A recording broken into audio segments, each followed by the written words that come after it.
Boa noite, meus irmãos, que a graça do Senhor seja com todos. Abra sua Bíblia, por favor, no Evangelho segundo Lucas, capítulo de número 12, os versículos de 13 a 21.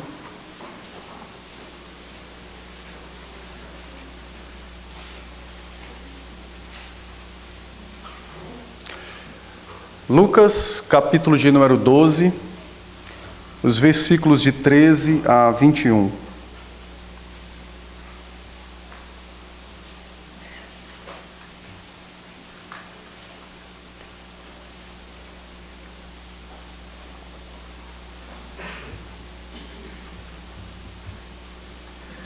Lucas 12, do versículo 13 ao 21, eu farei a leitura e os irmãos acompanharão nas suas Bíblias. Diz assim a palavra do Senhor. Nesse ponto, um homem que estava no meio da multidão lhe falou: Mestre, ordena meu irmão que reparta comigo a herança. Mas Jesus lhe respondeu: Homem, quem me constituiu juiz ou partidor entre vós? E então lhes recomendou: Tendes cuidado e guardai-vos de toda e qualquer avareza, porque a vida de um homem não consiste na abundância dos bens que ele possui.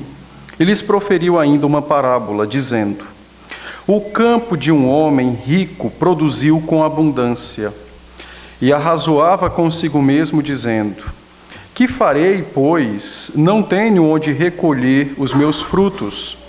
E disse: Farei isto: destruirei os meus celeiros e reconstruí-los-ei maiores, e aí recolherei todo o meu produto e todos os meus bens.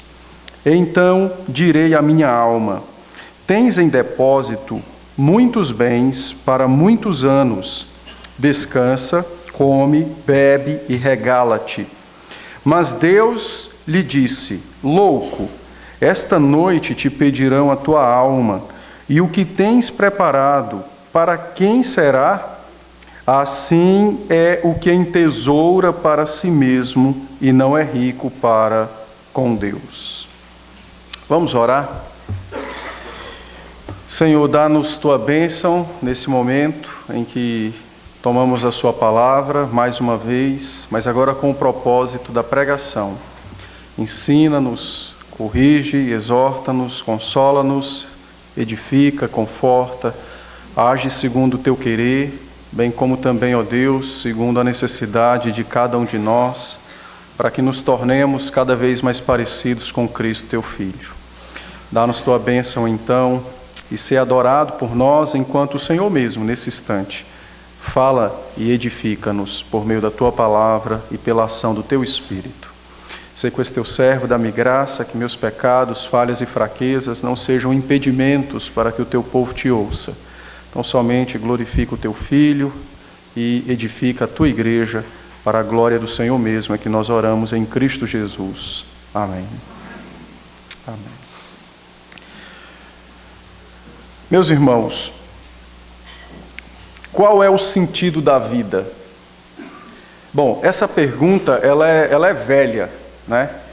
Por que estamos aqui? Por que existimos? Por que vivemos? E essa pergunta ela não é de agora. E os filósofos, os mais renomados, os mais conhecidos em toda a história humana já deram várias respostas a essa pergunta. Mas nenhuma dessas respostas, de fato, foi satisfatória, porque todas as respostas foram dadas numa perspectiva humana, sempre do homem olhando para o homem. E o texto que nós lemos, o Senhor Jesus Cristo vai tratar sobre exatamente qual é o sentido da vida. E Ele vai nos mostrar isso na perspectiva dos céus, ou seja, é uma resposta que vem de Deus e não é uma resposta que vem dos homens. E eu acho interessante a resposta de Cristo. Lógico, nós sabemos que Ele é Deus e possui os tesouros da sabedoria, mas Ele era homem, né? Então, assim, tem coisas que nos encantam. E quando Cristo diz que a vida de um homem não consiste na abundância dos bens que ele possui, versículo de número 15, E então ele conta uma parábola para explicar o que ele disse. Então é um negócio assim fantástico, como ele, na sua sabedoria, revela então o conhecimento dos céus a nós, e com esse objetivo de nos fazer cada vez mais portadores de sua natureza santa e também nos fazer cada vez mais possuidores do seu reino de glória e de majestade. Bom, ao longo então da exposição nós iremos tratar nessa perspectiva, qual é o sentido da vida, que é exatamente o que o texto fala aqui para nós. Deixe-me explicar o contexto dessa parábola. Então, no começo do capítulo 12, o Senhor Jesus reuniu seus discípulos e começou a ministrar a eles. E falando então acerca do perigo que eles corriam de absorver o fermento dos fariseus, que era exatamente a hipocrisia, a religião falsa, aquilo que era apenas exterior no que diz respeito para com Deus, mas na verdade os corações completamente ausentes, não é? De fé, de temor, tão somente corações possuídos de arrogância, orgulho, vaidade. Então Cristo adverte os discípulos acerca disso. E o Senhor Jesus então vem falando para eles num discurso e tratando sobre estas coisas, sobre temer a Deus, não temer os homens. E então, num certo momento do ensino, lógico, ele está se dirigindo aos seus discípulos, mas há uma multidão que o ouve. Ele está se reportando aos seus discípulos, ele ensina aos discípulos, mas há uma grande multidão que está ao seu redor e que está ouvindo os seus ensinamentos. E então, de repente, no meio da multidão, surge uma pessoa que levanta a mão, como se fosse numa escola dominical. E então ele não faz uma pergunta, mas faz um pedido. E então ele diz a Cristo, né? Ele interrompe o ensino e diz a Cristo: Senhor, ordena ao meu irmão que reparta a herança comigo. Então, fale com ele, para que ele então divida comigo a parte que me cabe, porque nosso pai já morreu e ele não quer dividir a herança comigo. Bom, ouvindo isso, até que talvez nós não julguemos tão séria esse pedido, né? Tão sério esse pedido do homem. Mas é de fato um pedido sério por conta daquilo que está exatamente dentro do coração. Anteriormente, Cristo havia ensinado os discípulos a terem o cuidado de não viver uma vida exterior com Deus, com o seu Criador.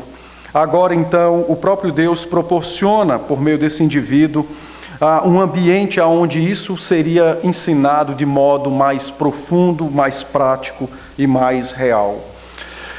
No Antigo Oriente, quando o pai vinha a óbito, então a herança era confiada ao filho mais velho. Então, possivelmente, esse rapaz do nosso texto, ele é o filho mais novo. E o filho mais velho, então, ele recebia a herança dobrada e ele também tinha a responsabilidade de cumprir a divisão da herança conforme o testamento deixado pelo seu pai. Quando havia questões ou debates na divisão da herança, então, aos poucos, criou-se o hábito de convidar os rabinos para dividir a herança. E é exatamente nessa perspectiva que esse indivíduo olha para Cristo. Ele ouve o Senhor falar, ele entende a sabedoria de Cristo e a conclusão dele é: esse homem não é Deus, esse homem não é o Salvador, esse homem não é meu Senhor, mas esse homem é um rabino, é um sábio, que pode dividir a minha herança, ou me dar a minha parte. Este homem é alguém que pode, então, me atender na minha causa. E então ele pede a Cristo: chama o meu irmão e reparte a herança. Diz a ele para repartir a herança. E o Senhor Jesus Cristo, então, de um modo extremamente simpático, disse: quem me constituiu juiz ou partidor entre vós? Essa palavra de Cristo, ela é gloriosa, porque Cristo chega e diz assim: ainda que eu demonstre sabedoria nas minhas palavras, eu não vim para ser reconhecido como um sábio, mas eu vim para ser crido como Filho de Deus e Salvador. Então é um negócio muito fantástico, né? Ele diz: quem foi que me constituiu juiz ou partidor entre vós? E então, depois de pronunciar a sua palavra dizendo: eu não vou tratar dessa questão o Senhor então agora trata sobre a verdadeira questão, sobre aquilo que de fato tinha importância naquele momento e na vida daquele homem, que era exatamente qual herança ele tinha no seu coração, o que habitava na sua alma, o que dirigia os seus sentimentos, os seus pensamentos e como ele se relacionava com Deus e com os demais homens aqui na terra. E então, no versículo 15, o Senhor, então, dirigindo-se agora aos seus discípulos, mas a toda a multidão, e aquele homem também, o Senhor, então, disse a eles: tenham cuidado e guardem os vossos corações de toda e qualquer avareza. De toda e qualquer avareza. Porque a vida de um homem não consiste no acumular de bens nesta terra. Então, com essa palavra no versículo 15, o Senhor Jesus então revelou o que estava no coração daquele homem, que não era outra questão ou preocupação senão possuir aquilo que ele julgava ser seu direito. De fato era seu direito, mas a grande questão era: aquele homem depositou a esperança da sua vida no desfrutar da sua herança. Por isso Cristo trata sobre o pecado que havia no coração, a avareza, que, como nós vemos em outros textos na palavra, avareza é senão idolatria. Avareza é tão somente ter algum bem ou alguma outra coisa ou alguém no lugar do nosso Deus. Então, a palavra de Cristo é exatamente sobre por que você vive, qual é o sentido da sua vida e por que você age assim. E então ele diz àquele homem, aos seus ouvintes, aos seus discípulos e a mim e a você nessa noite: guarde o seu coração de toda e qualquer avareza, porque a sua vida, ou seja, o sentido da sua existência, a realização da sua existência, não consiste no acumular de alguma coisa. Não consiste no acumular de alguma coisa. E aí, a isto, nós podemos então ler, conforme diz o apóstolo João, no capítulo 17 do seu Evangelho, o versículo de número 3, fazendo então um paralelo, um complemento ao texto que estamos lendo de Lucas e considerando, João 17,3, quando o Senhor Jesus nos define o que é a vida, qual é o sentido da vida, o que consiste estar nesse mundo. Então ele disse que a vida eterna é esta: que te conheçam, ou que te conheçam a ti como o único Deus verdadeiro e a Jesus Cristo a quem enviaste. Então o sentido da nossa existência nesse mundo é conhecer Deus e o Senhor Jesus Cristo. Porque a nossa vida não se limita apenas ao tempo em que estivermos nesta terra, mas ela perpassará o evento da morte.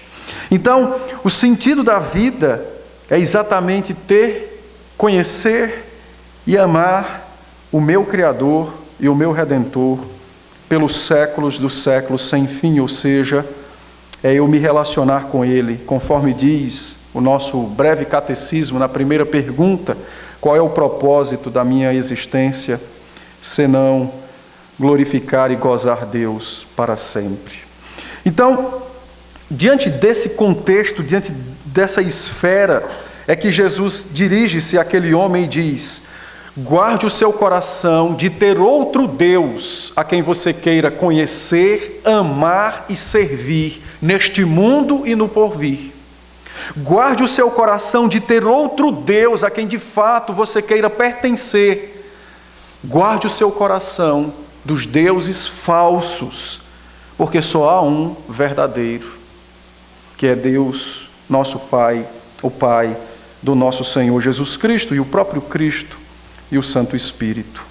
Por esta razão, então, Jesus de fato alcançou a principal questão da vida daquele homem, que foi exatamente esta: adverti-lo de que ele andava em idolatria e que por isso ele passava por angústias na alma, porque aquilo que ele queria ele não tinha, que era a herança.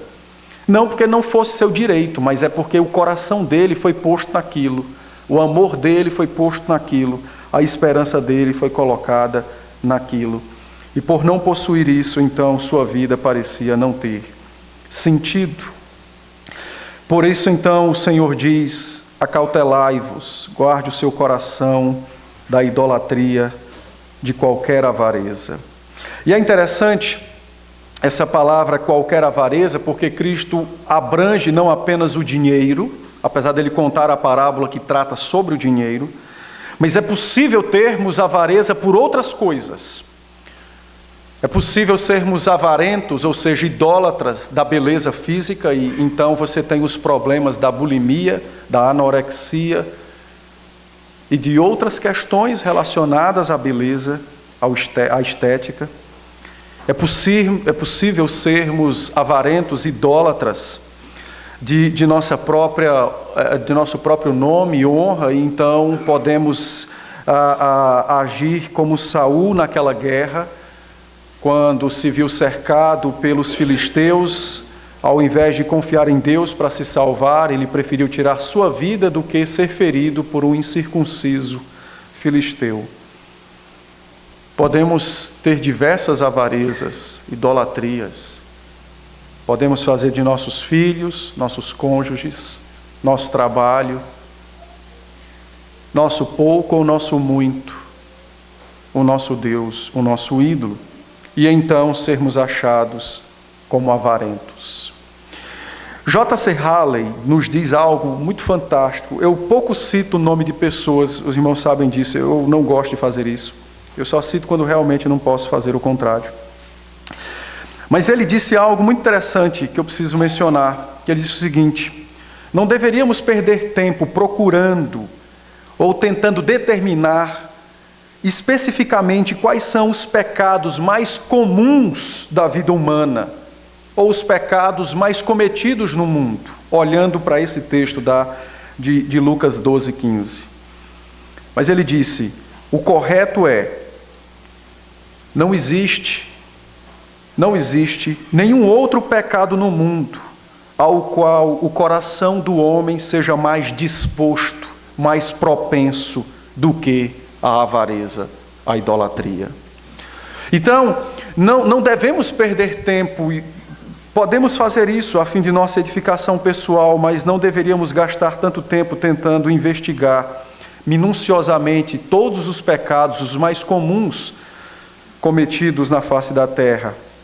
Mas jamais devemos esquecer que o pecado mais cometido por causa da disposição natural do coração humano é exatamente esse: a avareza, a idolatria.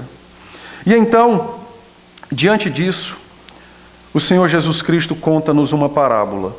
Eu vou explicar a história e faremos, como de costume, algumas aplicações para a nossa vida. Ele disse que havia um homem rico, e o homem semeou o seu campo, e o campo deu em grande abundância, tanto que o homem rico não esperava a quantidade dos bens ou dos frutos, dos legumes, cereais que foram produzidos naquela colheita. A colheita foi enorme, e o homem agora se perturbou de que maneira ele ajuntaria todas aquelas coisas para si. Então, destruiu seus celeiros, reconstruiu agora muito maior do que o que era antes, recolheu suas riquezas, mas não louvou o Senhor que havia dado, porém ele olhou para suas riquezas, desprezando Deus em sua alma, e então disse a si próprio, à sua própria alma: agora, minha alma, você tem muita riqueza, então descansa, come, bebe e alegre-se.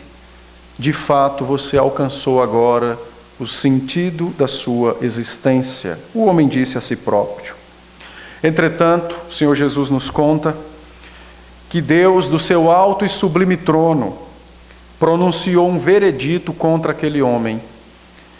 E no pronunciamento de Deus estava escrito: hoje morrerás, e toda a tua riqueza para quem ficará? A parábola encerra quando o Senhor Jesus disse: nós devemos entesourar para Deus e não para nós mesmos. Ou seja, nós devemos amar mais a Deus, ou ter Deus como o nosso único e glorioso Deus, e devemos nos apegar menos às coisas deste mundo.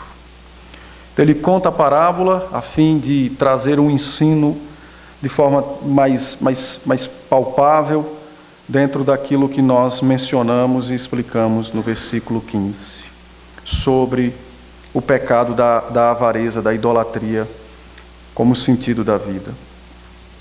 Bom, que lições nós temos para nós? Eu não sei se os irmãos têm acompanhado, mas parece que suicidar-se tem sido moda agora, né? Todo mundo agora quer morrer. Deu um probleminha, mete bala. Bom, eu não estou desconsiderando a dor e o sofrimento de ninguém, nem muito menos a dor e o sofrimento de quem fica, que chora, derrama lágrimas por aquele que morre. Mas o que eu quero mostrar aos irmãos é que isso não acontece por acaso. Não acontece por acaso. Mas eu estou mencionando porque isso tem me inquietado, exatamente porque o grande índice dos suicídios não estão fora da igreja, mas dentro da igreja.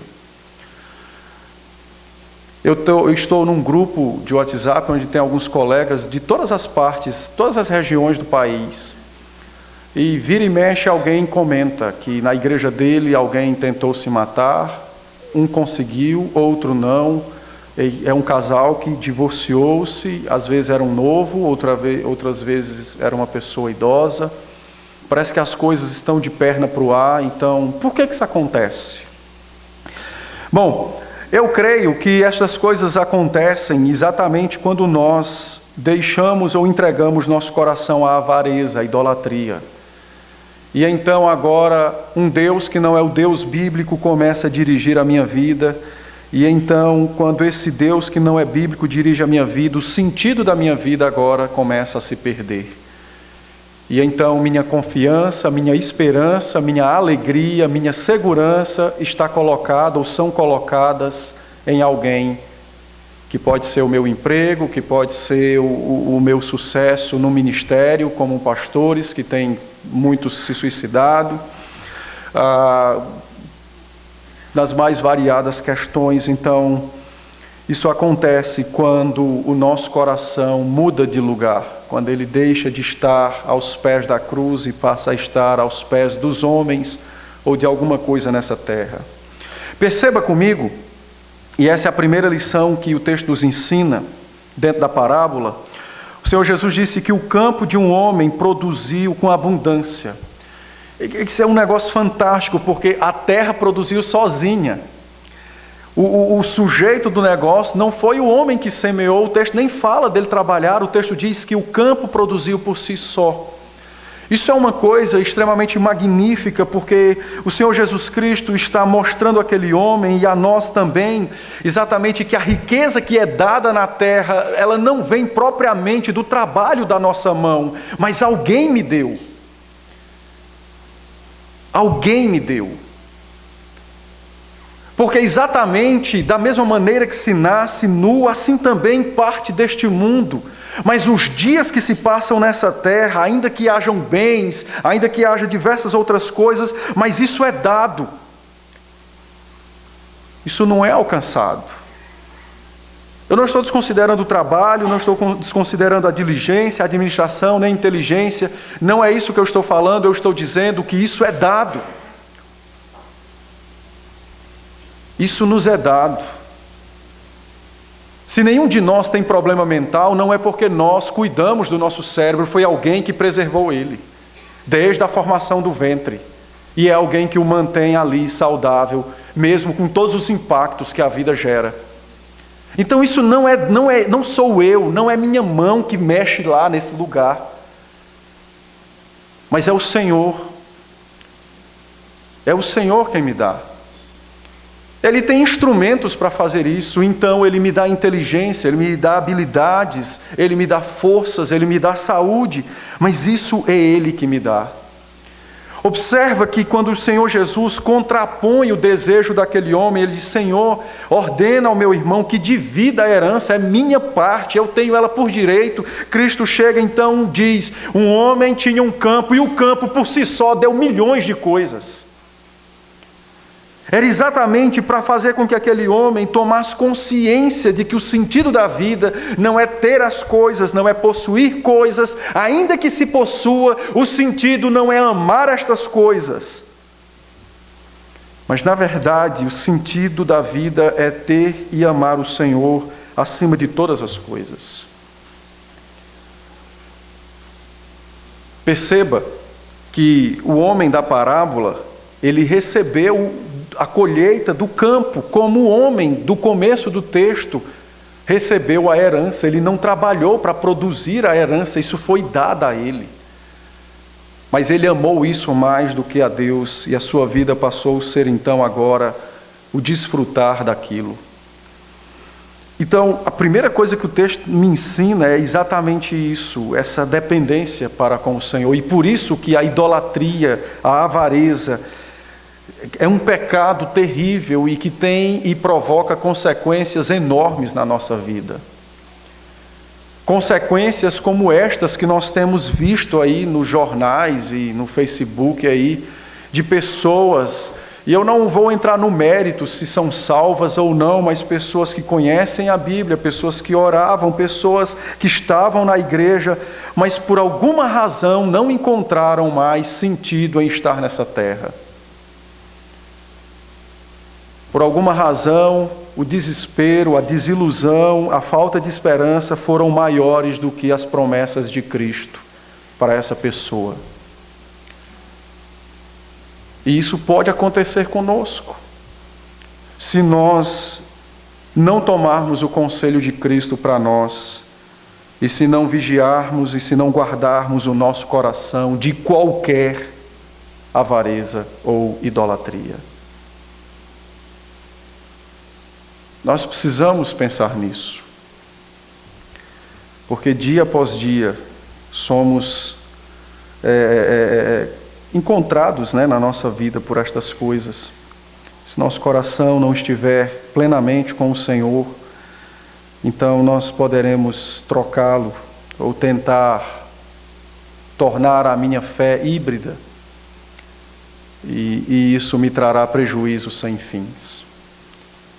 Coisas terríveis podem acontecer na minha alma, na minha vida, na vida daqueles que estão ao meu redor, quando o meu coração muda de lugar e quando Deus deixa de estar onde deveria estar, que é no centro. Então, examinemos cada um de nós a si próprio e busquemos enxergar qualquer semente, vestígio de qualquer idolatria, qualquer que seja, de qualquer avareza, qualquer que seja, e imediatamente lancemos fora. Porque não pode haver outro desejo no nosso coração a não ser entesourar para Deus, ter Deus como nosso maior bem. Não pode acontecer outra coisa. Em segundo lugar, essa parábola, e depois os irmãos podem conferir o que eu vou dizer, você pode ler todas as parábolas do Novo Testamento. Essa parábola, ela é a única aonde Deus aparece atuando na parábola. Não há outra. Você pode ler todas as parábolas, uma a uma, você não vai ver Deus entrando na história. Apenas esta parábola. E somente nessa parábola, Deus aparece atuando diretamente, lógico, indiretamente pelo texto nós sabemos, mas diretamente, sendo mencionado especificamente, essa é a única parábola aonde Deus atua diretamente no texto. E por que razão? A razão é esta, porque, como eu disse, a avareza é um culto que é prestado àquilo que se tornou o nosso Deus. A avareza, idolatria, é o culto que nós prestamos, se prestamos, diariamente, àquilo que se tornou o nosso Deus. Por isso o texto insere Deus agindo gloriosamente, poderosamente no texto. Porque o Deus daquele homem era a sua riqueza. E ele foi completamente impotente, inerte, não pôde fazer nada quando Deus disse: hoje à noite você vai morrer. Então na parábola você tem a revelação do Deus falso e do Deus verdadeiro. E por isso que a avareza, que a idolatria, é algo que deve despertar-nos a atenção e as nossas preocupações constantes para sermos achados caindo nesse pecado. Pense comigo. Pense comigo. Examinando as coisas da sua vida, as áreas da sua vida, e buscando pesar na balança, o que você tem mais amado? Se hoje Deus vier e buscar seu esposo, sua esposa, seus filhos, ainda que você derrame lágrimas copiosas, chore dias e dias, mas examinando o coração, você vai amar mais quem?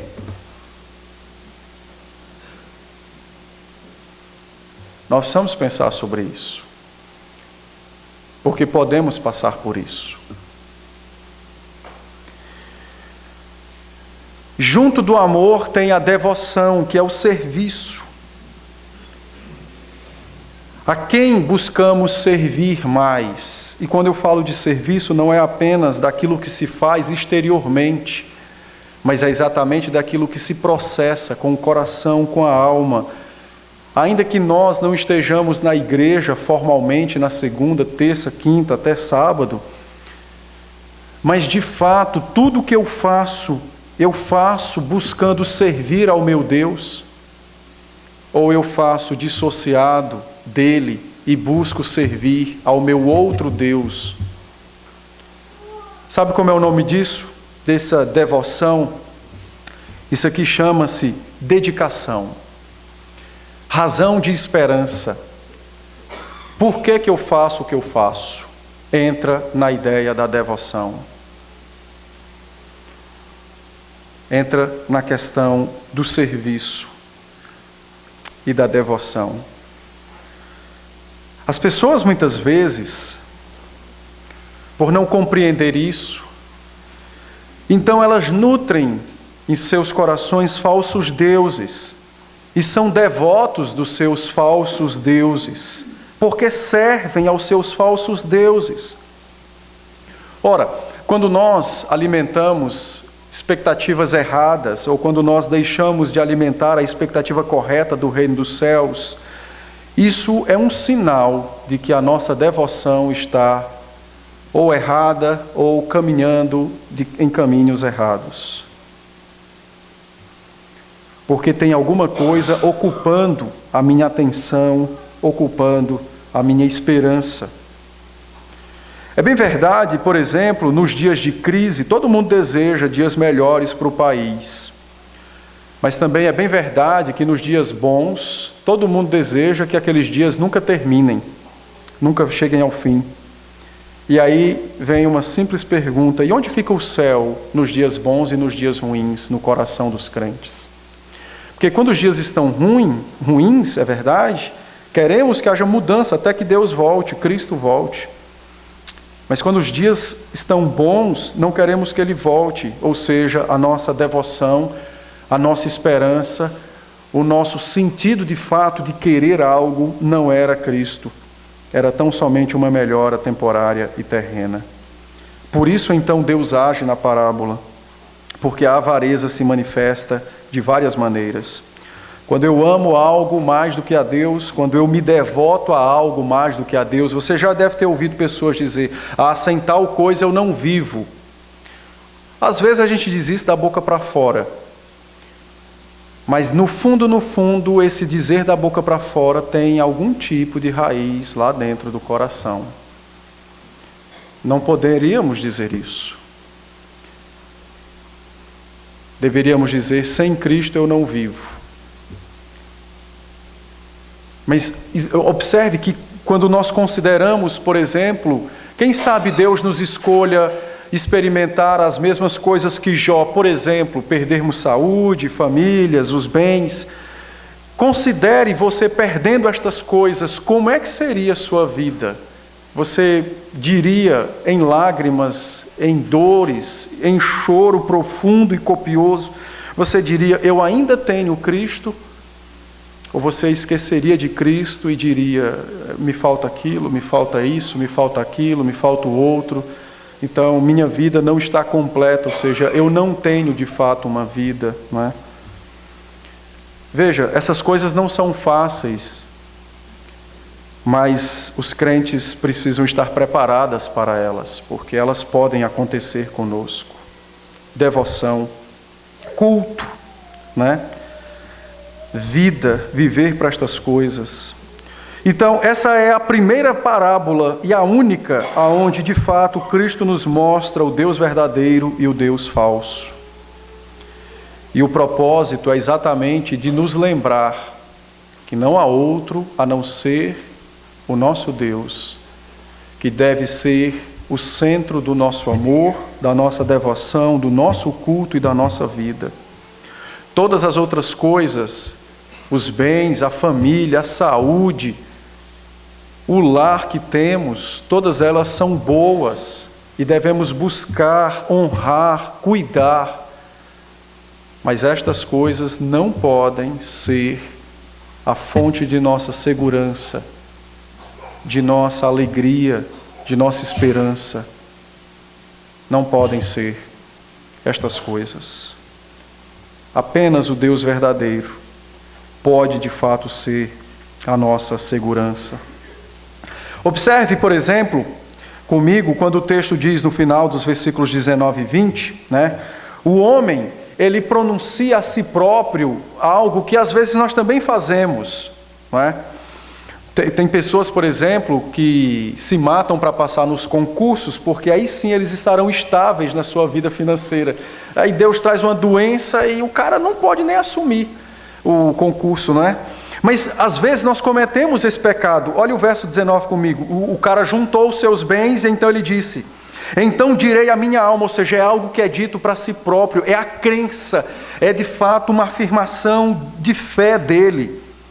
Então ele disse a si próprio, tens em depósito muitos bens para muitos anos, ou seja, você tem vida por muitos anos, está garantido, esperança, alegria, fé, amor, muitos anos você tem a fonte para essas coisas.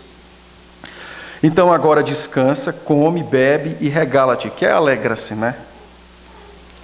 Aí então, para contrapor essa esperança falsa, Deus então disse, você vai morrer hoje. Ou seja, os muitos anos que os teus bens de fato podem te assegurar de alimentação, vão encerrar hoje, vai encerrar hoje à noite, acaba.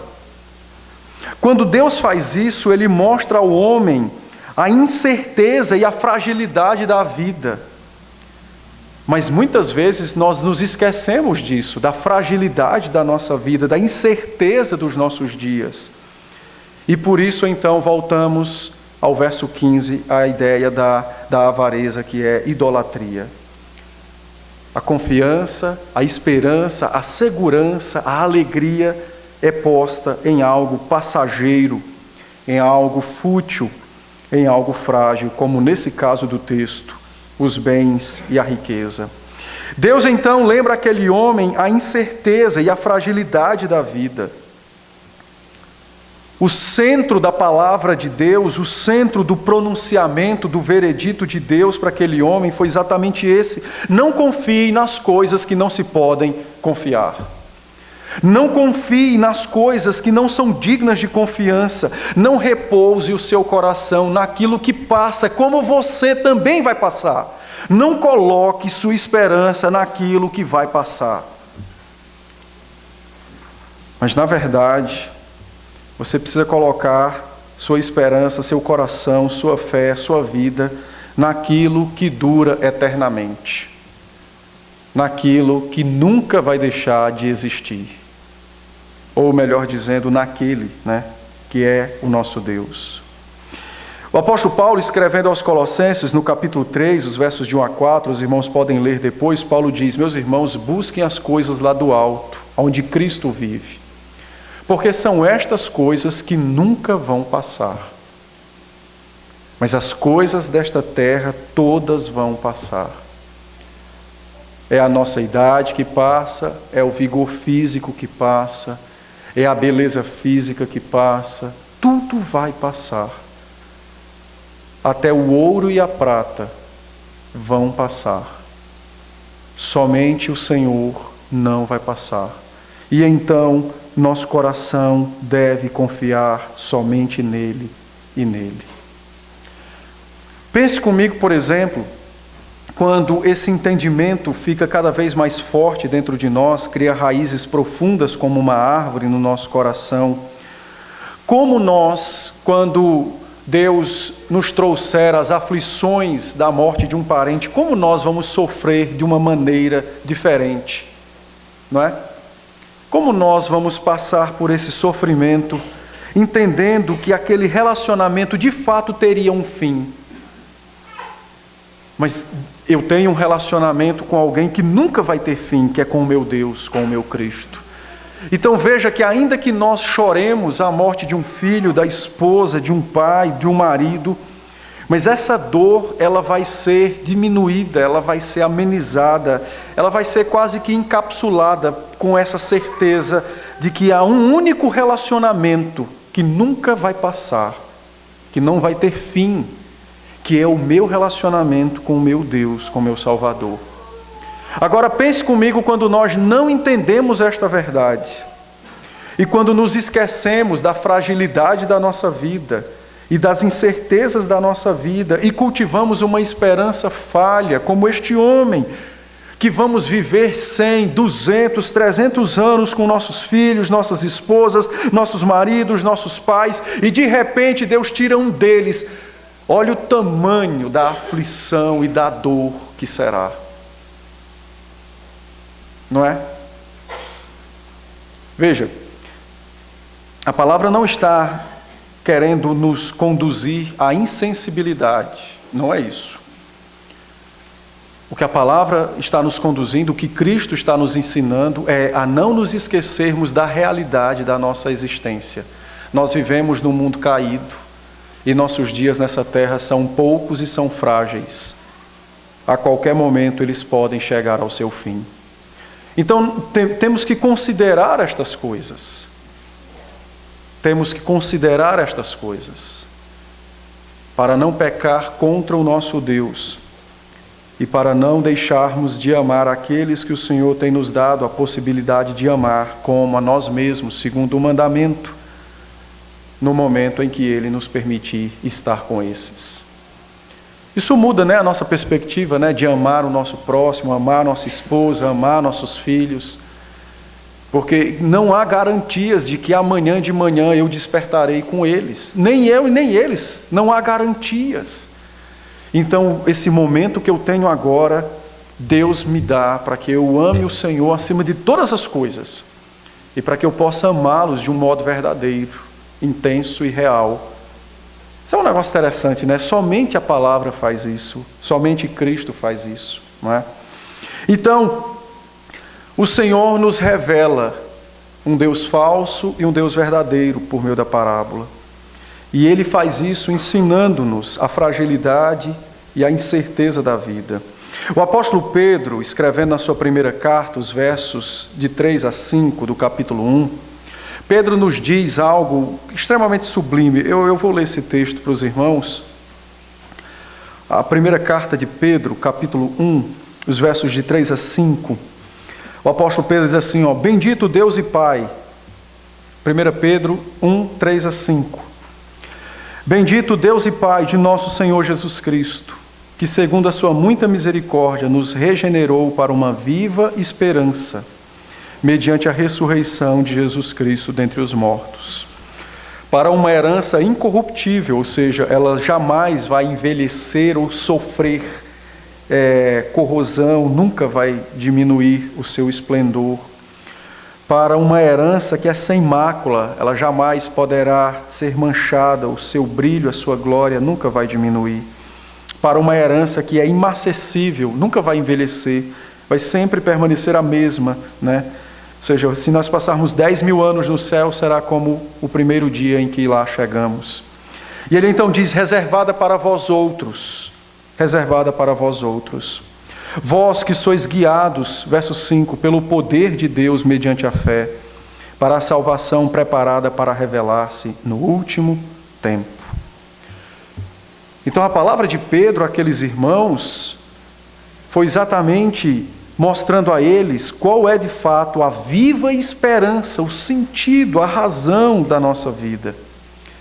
É conhecer Deus, é viver com Deus, é amar Deus. Não há outra coisa verdadeira e durável a não ser esta. E nós não podemos nos esquecer disso, jamais. Caso contrário, nós vamos nutrir falsas expectativas, falsas esperanças.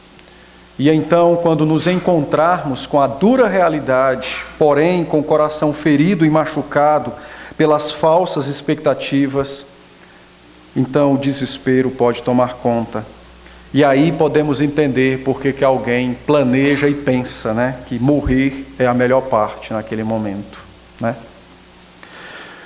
A parábola também nos diz algo extremamente formidável, não é? Da parte de Deus para nós. Veja que o homem fez um plano, eu vou viver muitos anos, eu já me aposentei, não é? A ideia aqui é de uma aposentadoria, né? Talvez não seja do INSS, mas é uma aposentadoria. E o homem disse a si próprio, eu já tenho então bens para consumir até morrer, então agora eu vou descansar, comer, beber e me alegrar. E então Deus frustra esse plano, e isso lembra aos homens que a vida está no controle divino e não no nosso. A vida se encontra no controle divino e não no nosso. Apesar de sabermos que Deus é soberano e nossa vida está nas mãos dele, a grande questão é se nós cremos que isso é verdade ou não. Essa é a grande questão. Todos nós sabemos que Deus tem o controle de todas as coisas, mas a grande questão é se nós cremos nisso, ou se isso é apenas uma informação dentro de um conjunto de outras. Isso é algo que não pode jamais fugir ou não estar no nosso coração. A certeza de que Deus tem controle e domínio sobre a minha vida. Veja, quando nós enfrentamos dificuldades, sofrimentos, lutas na vida, ou quando nós passamos por momentos agradáveis nessa vida, o Senhor está dirigindo todas essas coisas. Então imagine, por exemplo, você passar no vestibular ou receber uma promoção no seu trabalho, receber um aumento lá no seu salário. Então, automaticamente, o seu coração deveria render graças a Deus de ter lhe possibilitado isso. Mas quando essa verdade de que Deus governa e dirige todas as coisas não está no meu coração, então uma outra coisa surge: a vaidade, o orgulho, a arrogância. Eu sou bom, foi o meu braço que alcançou tal coisa. E então isso é uma porta aberta, escancarada para a idolatria se instalar no nosso coração, para a avareza se instalar na nossa alma. E então a bênção divina de promoção, do aumento do salário, de algum tipo de reconhecimento, passar no vestibular, num concurso, sei lá o que mais. Então agora, pela vaidade, pela arrogância, aquilo se transforma na razão da minha vida. Eu cheguei até aqui por isso, ou eu casei porque era assim, ou eu passei porque fiz boa prova assim, então eu preciso continuar assim, e não para servir a Deus, mas agora para servir a mim mesmo. E então você começa a criar um ídolo no seu coração. A verdade de que Deus controla a nossa vida, ela é algo extremamente glorioso, formidável, porque ela me impede de ser soberbo nos momentos bons, mas também ela me impede de cair no desespero nos momentos ruins. Ela me impede de cair no desespero nos dias ruins.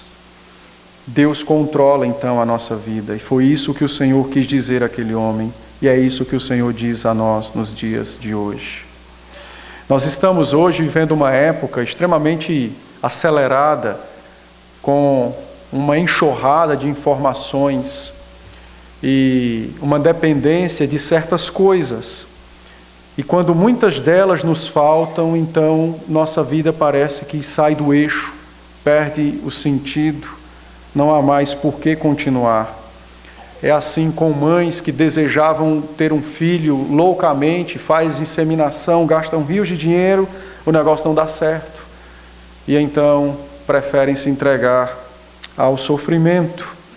É assim com pessoas que perdem pessoas, é assim com cada um de nós nas mais variadas esferas da vida.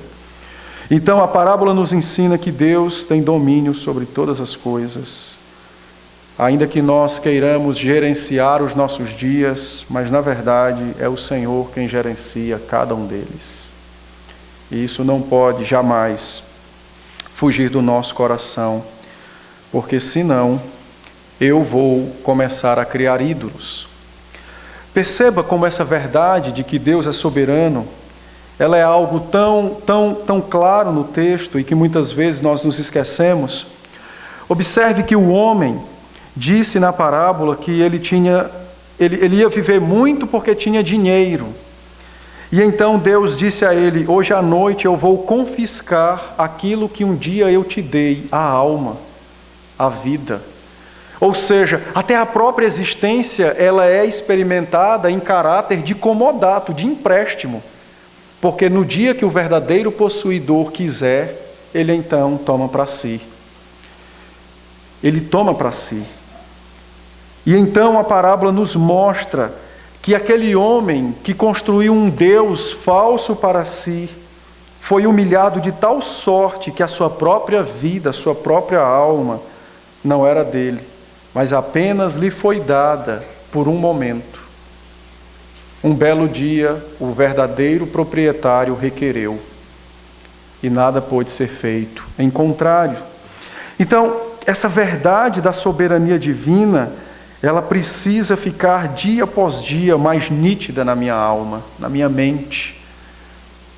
Eu preciso crer nessa verdade, porque é exatamente assim que eu não perco de vista o meu Deus, colocando outros diante dos meus olhos. Essa parábola tem lições preciosíssimas, muitas, mas eu quero me adiantar por causa do tempo. Eu quero prosseguir e dizer aos irmãos, então, por fim, concluindo, a parábola me adverte sobre o perigo, o perigo de fazer da riqueza ou dos bens o centro da minha vida. Até então, falamos de várias outras coisas que podem nos tornar avarentos, idólatras. Mas o texto foca na questão do dinheiro. E então o Senhor nos mostra como é perigoso uma ênfase, uma superênfase dos bens e da qualidade de vida material. Isso é muito perigoso. Cristo não desconsidera que nós devamos e busquemos e trabalhemos para ter uma boa qualidade de vida nessa terra. Não é isso que está sendo ensinado, que não devemos buscar isso. Não está sendo ensinado a nós que não devemos ser criteriosos e poupar. Nada disso está sendo dito a nós pelo Senhor. Mas o Senhor está nos dizendo exatamente que todas as vezes em que o nosso R$1 se torna de fato mais valioso do que aquilo pelo qual ele deve ser, quando o nosso R$1, aquela moedinha, passa a ser então agora o centro da minha atenção, quando eu vivo para aquilo, então imediatamente eu desprezo o Deus verdadeiro. Ao contrário do que muitos pensam, que avareza é quando é o amor para com grandes somas de dinheiro, não, nós podemos ser avarentos para com uma única moeda de R$1.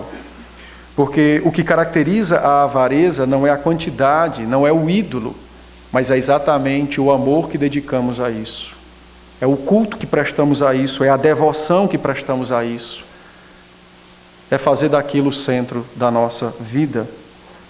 E então o Senhor nos adverte e nos diz que os bens materiais nos foram dados para nosso deleite.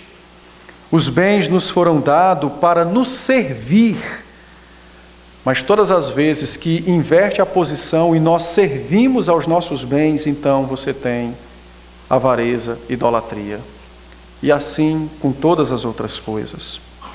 A nossa esposa foi sim dada para nos servir no caso dos maridos. Os maridos foram dados para servir as esposas, os filhos para servir aos pais, os pais aos filhos, e assim em todas as coisas. A casa foi dada para nos servir de abrigo. Mas quando inverte as posições e eu passo a servir aquilo que me foi dado para me servir, quando eu sirvo a estas coisas, então é avareza, é idolatria, é culto a um Deus falso, seja qualquer que seja esse Deus.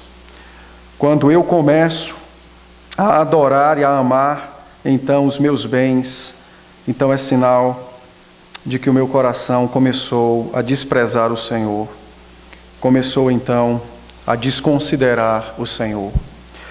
Mas talvez alguém entre nós pergunte assim: pastor, de fato a avareza, a idolatria é um pecado terrível, por que a Bíblia dá tanta ênfase a esse negócio? Veja, e se formos colocar numa comparação em gráficos, a idolatria, a avareza, ela ganha disparadamente contra pecados que nós julgamos serem horríveis, como por exemplo o sequestro. A Bíblia condena, você tem textos para isso, mas não há uma ênfase enorme para isso, não é? O adultério, o próprio assassinato. Por que então, não é que os outros não sejam pecados horríveis e hediondos, não é isso. Mas por que esse em particular, ocupa tanta atenção das Escrituras? A razão é simples. É porque todas as vezes que nosso coração é achado em avareza, então há um obstáculo para a nossa salvação. É verdade, nós somos salvos pela fé, e Cristo é quem nos salva. Mas todas as vezes que nosso coração é achado em avareza, há um obstáculo para se viver essa salvação. Há um obstáculo para se viver com Deus. É por isso que ocupa tanto espaço e tanta atenção das Escrituras. Todas as vezes que meu coração se encontra nesse pecado, então eu tenho uma enormidade de obstáculos para viver com Deus, porque outro Deus foi posto no lugar do verdadeiro. Então, a parábola nos adverte contra esse pecado, contra amar o dinheiro, nos adverte acerca de servir aquilo que nos foi dado para nos servir, aquilo que nos foi entregue para nosso bem.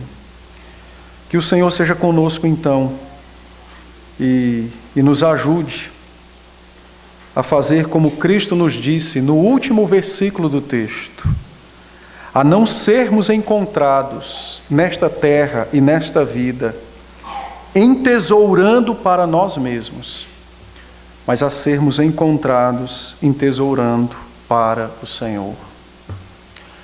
Que Deus seja conosco e graciosamente nos abençoe.